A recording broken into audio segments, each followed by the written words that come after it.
What do you think of when you hear the word church? For some people, it's an exciting word. It reminds you of Christmas and holidays and family and friends and coming together in a community that makes you feel safe and warm. But for many people, the word church can be hurtful. It can be scary. It could bring up past hurts and pains that make you not want to have anything to do with the word church. So when I say we are starting a new church in Costa Mesa, it might be a positive thing to you, or it might be scary and hurtful and confusing. So what do I mean when I say church? When I think of church, I see a place where artists and advocates, mentors and municipal workers, caregivers and creatives, professionals and parents, thinkers and teachers all come together to speak hope over our homes and life over our city. I see a unified group of diversity, of people learning to become their God-given masterpiece. Prophets and poets who speak hope and life into the darkest areas of our world. A people who understand themselves to be the resource to God's purpose, the laborers to His mission. When I say church, I see a place where we all become who God designed us to be. If that sounds like a community that you would feel safe and comfortable calling your church home, Mesa City Church is the place for you.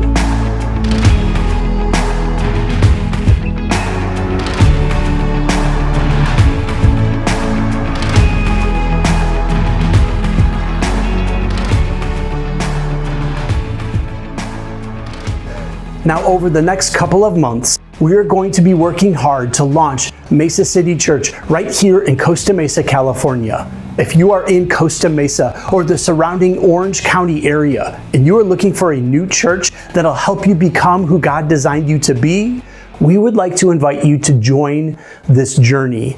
In fact, right now, we are going to give you a sneak peek, an online version of what it looks like to be part of Mesa City Church. Now understand, we believe in a multi-generational place where people can grow together. And so you'll see elements over the next couple minutes that are for kids, that are for youth, that are for adults, all around one common message to help us become the people God designed us to be. So I hope you enjoy this. If at any point you want to be part of Mesa City Church, you can join us. Go to mesacitychurch.org and click on our volunteer page, our partner page, or just find out more information about who we really are. But I hope you enjoy this time as we become the people God designed us to be.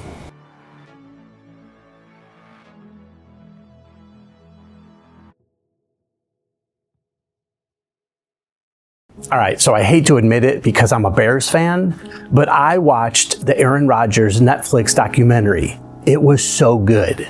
But here's the thing that stuck out for me.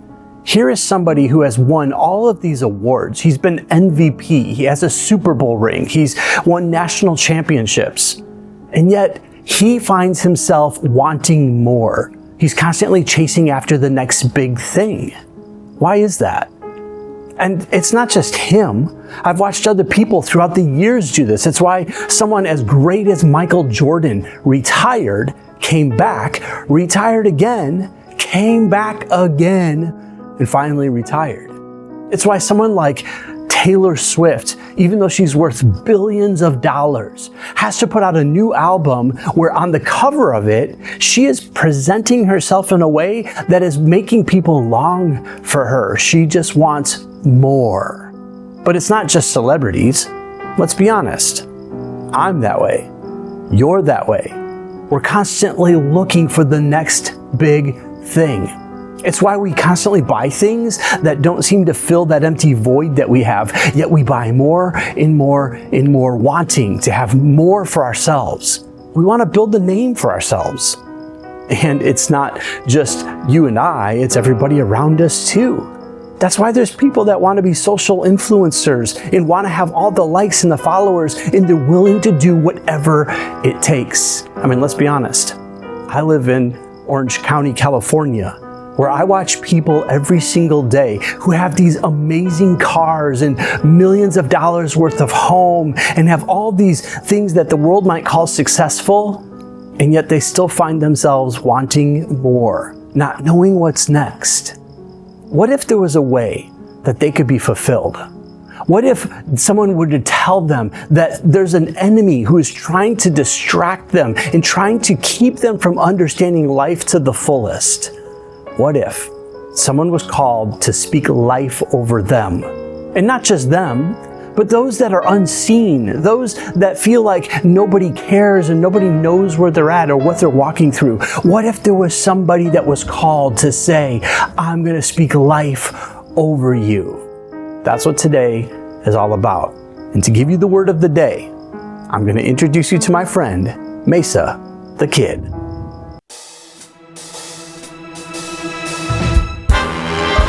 Hey, it's your boy, Mesa the Kid here, all the way from Costa Mesa, California. And I am the most famous YouTuber around. And I want to start today by answering some questions from some of my fans. So, let's check it out. Let's see here.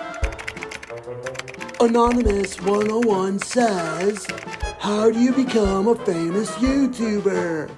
Bruh, you just do. Okay, let's go to another question. Alright, here. Looks like Anonymous 102 says, how do you type so fast when you don't have any arms? Silly goose, you can't type without arms. Okay, let's go to another question. Looks like Anonymous 103 says, what's your favorite thing to do? Oh, that's a great question. It's to YouTube. What? Okay, so here's what I want to do today. I want to give you the word of the day. All right, here we go. Let me look it up. Here it is. Looks like today's word is prophesy. Whoa, that's a cool word. And I'm here to tell you what it means. The word prophesy means, I've got no idea. There it is. Bruh. Prophesy means to speak. Whoa. But more specifically, it means to speak life. Whoa. Well, that's all the time we have today. It's just your boy, Mesa the Kid here, the most famous YouTuber around. Be sure to like me, follow me, and whatever else you do. Oh, by the way, I don't have a YouTube channel, and I don't have Instagram, or TikTok, or Twitter, or X. Every now and then, my dad will post me on Facebook, but whatever. Alright, good to see you. See you again soon, here on my channel as the most famous YouTuber around. This is so good. I love these cinnamon rolls. Oh, so good. Is that cinnamon roll from Seaside? Yes it is, Ava. This is a cinnamon roll from Seaside. Can I have one? Okay, I'll give you one. Here you go. Thank you. Yeah, they're so good. I love them to pieces. Wait, Dad, what is this? Oh, wait. I thought there was a hole in the middle. Well, there is a hole in the middle. All right, Ava. Since you've been a little girl, I've been taking the middle out of your cinnamon rolls. Why? Well, sometimes as a parent, you gotta do things that are really hard, but they're for your own good. See, the cinnamon roll middle, not good for you. So you took the middle out of the cinnamon roll because it's good for me? No, it's not good for you. It's so bad. Do you know why it's so bad? Because it is the best part of the cinnamon roll. And if you were to eat the best part, you're gonna want more cinnamon rolls. You're always gonna want a cinnamon roll. So I would eat the middle out of your cinnamon roll so you didn't have to go through that. Pretty nice of me, huh? No. Well, you act like you're disappointed. But you said it's the best part. It is the best part, Ava. Why would you take it out? So you don't have to worry about always wanting more cinnamon rolls. See, if you were to eat it and see how good it is, you would want more. So I just didn't want you to have to go through that. You're welcome. Well, can I have it? Well, don't try it. Don't try it. Don't.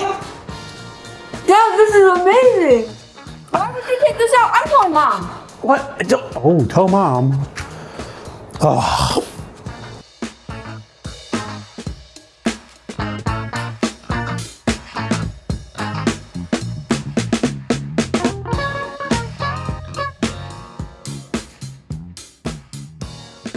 Okay, what a crazy verse. Jesus says, the thief comes only to steal and kill and destroy, but I've come that you may have life and have it to the full. Now, look at that cinnamon roll scenario for just a second. Imagine if you raised somebody not being able to understand the absolute best. What if you were trying to rob them of joy and rob them of wholeness and rob them of peace? Wouldn't that be ridiculous? Wouldn't you say, get away from anybody who's doing that to you? If you were to know that someone was trying to steal your joy, wouldn't you run away as fast as you possibly can? Yet, Jesus says there's an enemy who is constantly trying to do that to us. He's constantly trying to steal our joy. And it's why you and I feel like we have to constantly run after things and chase after the next big win and accomplish more. Because we feel like we have to make up for what the enemy has stolen. Now, in the Bible, there's a group of people called the Israelites. God called them to be separate from the rest of the world. He said, I want you to be my people. And so in order to do that, trust me as your king. But they eventually reject him, and they eventually want to be just like everyone else. And so since they don't want to follow him, he says, okay, I know the plans I have for you. I want to prosper you. I don't want to harm you. I want to give you hope in a future. But if you want what everybody else has, I'm going to let you go after it. And so he puts them into captivity in a place called Babylon. Now, Babylon is the epitome of a city that wants what they want only. In fact, they said from the very beginning, let's build a name for ourselves. In other words, we don't want what God's plan is. We don't want some greater thing. We want what we want. So God puts the Israelites into captivity in Babylonia. They are now in the heart of the city that said, we will build a name for ourselves. We don't need anything else. What essentially happened is they were robbed.